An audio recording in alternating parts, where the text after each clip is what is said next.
guys! So, magmumukbang tayo ngayon ng salad stock. So, this is my first time trying salad stock. Kasi nakita ko lang siya sa TikTok. So, since nagka-caldef ako, I think maganda to. So, I have here the cob wrap. And then, ang ranch niya is ranch. So, madami din silang iba't ibang type ng dressing. So, ang laki niya. So, I bought this sa Uptown. And then, around nasa 400-ish.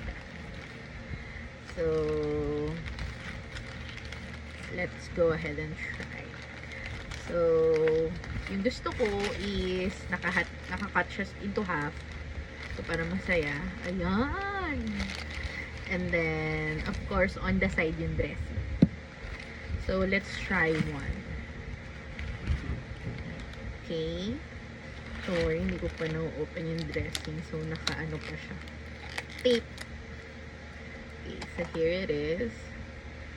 Oh, it's giving. So, yung cob, ano siya, mixture siya ng lettuce, avocado, grilled chicken. So, may dami din ibang choices like howdy, yung okra, ganon. Tas meron yung pinaka-common is yung Hail Caesar salad. But then, gusto kong itry itong cob kasi ang daming reviews na masarap daw siya. So, let's taste. Taste test.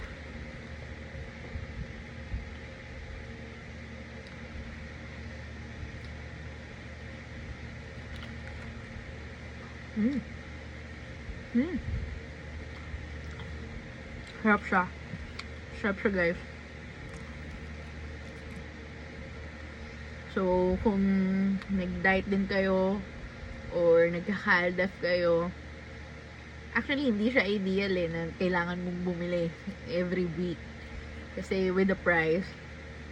But then, a must try. A must try talaga siya. So, ayun lang. I'll have my second bite.